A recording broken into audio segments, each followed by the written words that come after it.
Hi, I'm Sarah from The Upcoming. A real pleasure to have you here with us at Sundance, London. Maybe you can begin with a brief introduction to Handling the Undead. For people who don't know anything about your film, what can they expect? It's drama horror, I would say, and it's about these three families that we meet that are all grieving because they lost a loved one, and then during this very hot summer day in Oslo, the newly dead awake, and we follow these three families on how they get their loved ones back and their hope that they will become what they used to be. So I guess the film is like an exploration of the longing we all have when we lose someone we love for them to come back. But then it's more like, how would that actually look like? On the face of it, you might try and categorize it as a zombie movie, but it really doesn't sort of fit into, the conventions that we expect from that genre.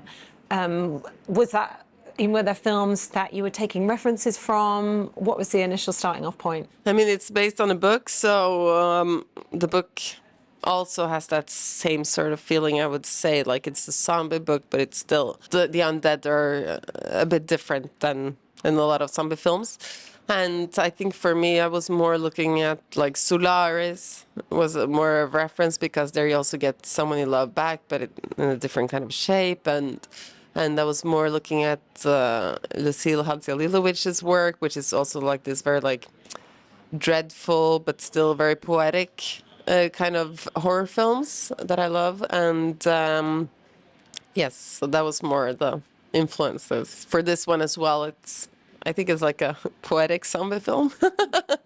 Good description. And when you're adapting a book, I guess there are sort of opportunities, but also drawbacks, trying to translate so many words to screen.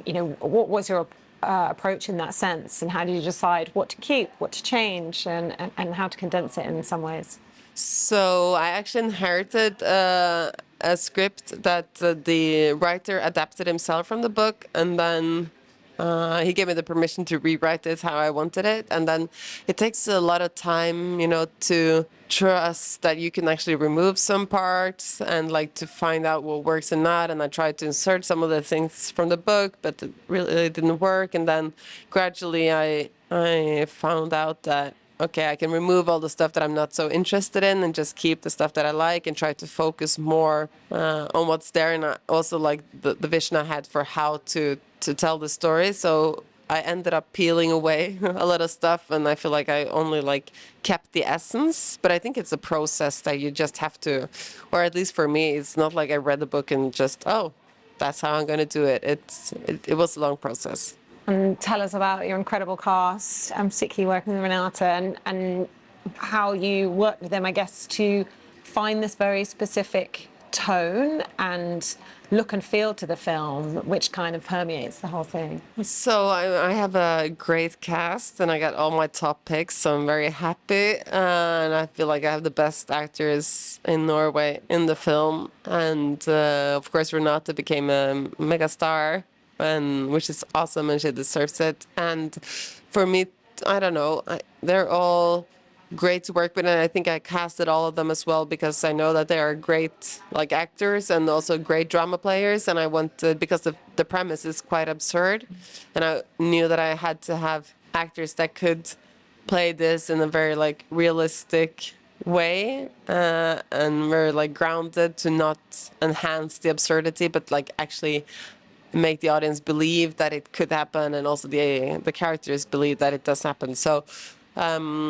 that was important for me. And then I think I made it clear for all of them that I also wanted to convey a lot of the mood and a lot of their feelings and sentiments also like through the mise en scène and like how the camera moves and like how they're placed in the room and like their body language, and that I wanted to have as little dialogue as possible as well, and that we were going to shoot maybe scenes with dialogue but also shoot them without dialogue. And I feel like they brought all of them. They brought like a lot of life to the characters, but also a lot of pain, of course. And I think it was more about them, I don't know, let them be free, but still clearly like telling them how I wanted the film to be, and it's also very different for an actor to, if you're just like looking for one moment, and like if you're like filming very freely like handheld, and it's easy to just like edit between moments, but here it's more, it demands a little bit more of the actors when you have to hold the shot for quite a long time and still like go through all these different processes,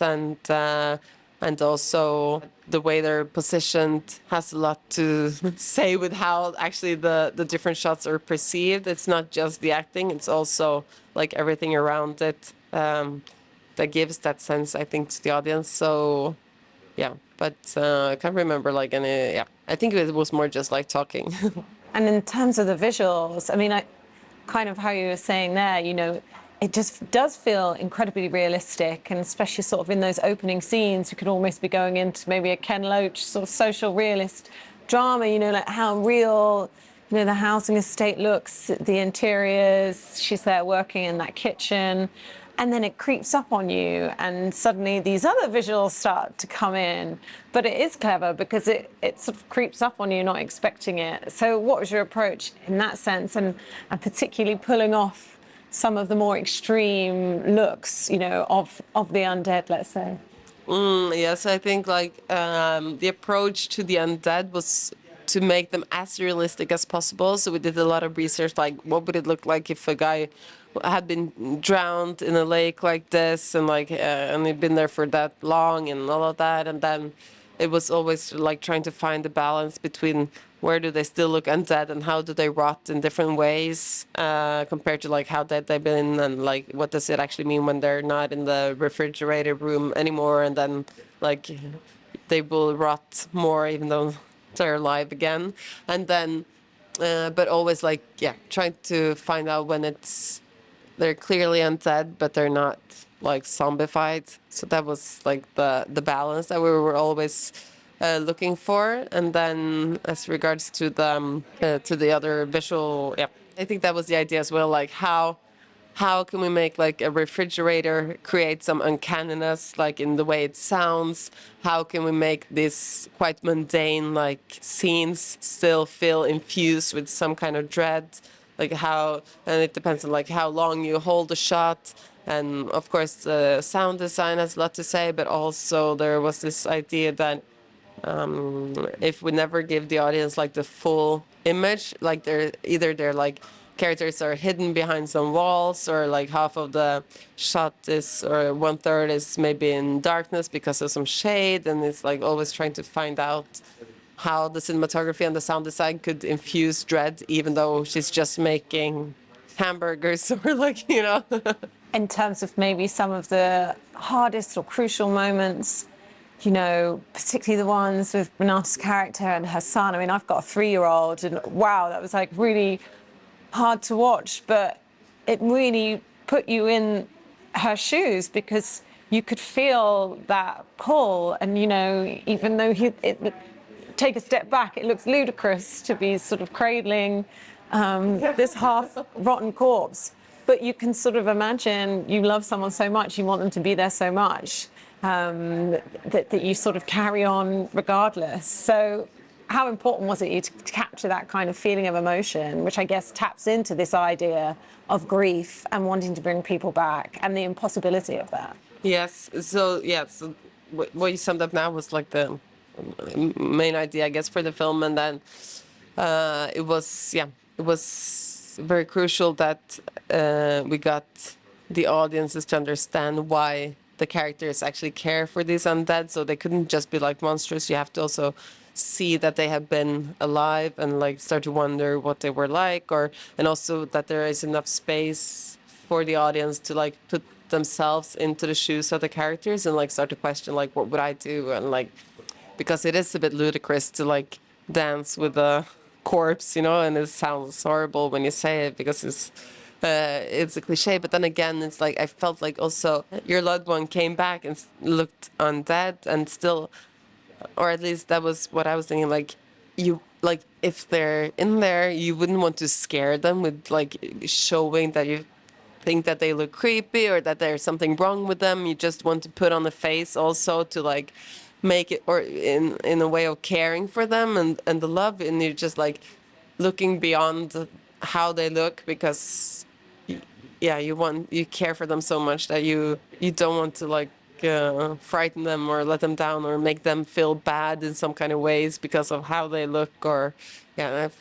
And in terms of the takeaways in that sense, I mean, I guess you are exploring this idea of hankering after something we can't have, but also how sometimes not letting go of grief and not mourning and not letting on puts you into a strange space of limbo. So these characters end up kind of a bit stuck in their lives and not moving on. So yes, although it's natural to want someone back, actually the healthy thing is to let them go in a sense. Yes, and I mean, like all these characters are chosen because they're stuck in their grief and they are stuck in wanting the past to be present. And I think you can transfer that to a lot of other things in life as well. Like if you're too stuck in something that has been like even it makes you bitter and you get also isolated in those feelings. And I actually heard the other day that bitterness is the only emotion that other people can't receive or like to share with you. And I feel like for me, the film is also a lot about how when we're isolated in these feelings and emotions, we have so much issue or troubles connecting with the people around us. So you're losing the people you love now, and you're unable to like express your love to them because of someone that has died. And I feel that's a bad like it's a paradox. And to be able to live in this moment, you have to be able to also accept what has happened, like because you can't actually get it back. No matter how hard you want it to come back, you still can't have it. So yeah, I think that was the main thing for me, and just also of course to see like how different people grieve, and it's okay to grieve in different ways, and it's no right or wrong way. And also, I guess, kind of making manifest in quite a visually arresting way that if you do allow it to, it can consume you. Yeah. And Yeah, it's very literal in the film. which is also true. Yeah. And have you found, in people's reactions to the film, I mean, I guess maybe if someone's going in and they really don't know what to expect, like it is a slow burn, but it really stays with you and really starts you considering all these themes and issues. Have people come and spoken to you about it? What have the reactions been? Yes, I mean, it's different with different people, but my hope was, of course, that it would even though it's a slow burn, that it would stay with you for a long time afterwards, and that it's like also meditation on grief somehow. And some have sent me very nice reactions that the film also helped them in their own grief, and because they lost someone they love that are very close to them, and yeah, it's been hard. And then like by watching the film, it's actually been helpful for them, or like it made them change the look and things a bit in a different way. So I think that's been very nice. Yeah. What did it mean to you to have it playing in Sundance and, of course, now across the pond here in front of a London audience? It was great to launch it in Sundance, and we had an amazing first screening there or the premiere, and it was very nicely received, and I don't know, just like getting the stamp of getting into such a big festival was amazing, and also we got it a bit early, so I was able to finish do the finalizing of the film, knowing that it was going to play in Sundance, and that just also made me want I got to finish the film exactly the way I wanted to, and I trusted my instincts, I guess, even more, which was very nice. And just, I don't know, just through the post process, of course you start to question a lot of the decisions you've made, and also because it's bold in a lot of ways as well, and just getting that approval was just lifted 100 kilos off my shoulders, and I think personally that was the best thing. And then of course now for the film to have it alive, that hopefully lasts for many years, I think it was a great place to start it off, and yeah, it's lovely to see the laurels on the film, and it just feels a bit surreal as well. And in terms of, having opportunities to make films like this, which I guess is taking a genre but putting a fresh spin on it, and it does feel like it's quite like a female slant somehow, particularly through Renate's character of being a mother. you know, rather than it being sort of like action and gore and things like this. So do you feel like there is more opportunity now for films like this to be made and explore these kinds of themes in new and different ways? They did try to make it in Sweden 15 years ago, and they weren't able to get a finance back then. So maybe I think it's a nice time at the moment to make films like this. I don't know, but we'll see how it goes and if it's possible to continue to explore genres like this. But yeah. Do you think there are still barriers? Like, should more be done to open up space, particularly for female filmmakers, or is it something that's happening quite organically? Yes, but I think it's all in the process now, so that's really good. And then I think maybe also, I think one thing that I've noticed as well is that genre can be very limiting, and that the audiences are used to a genre being in a very like specific way, and it gives you maybe the wrong expectations when going into the film if you think that it's like a more generic zombie film or something closer to what you've seen before.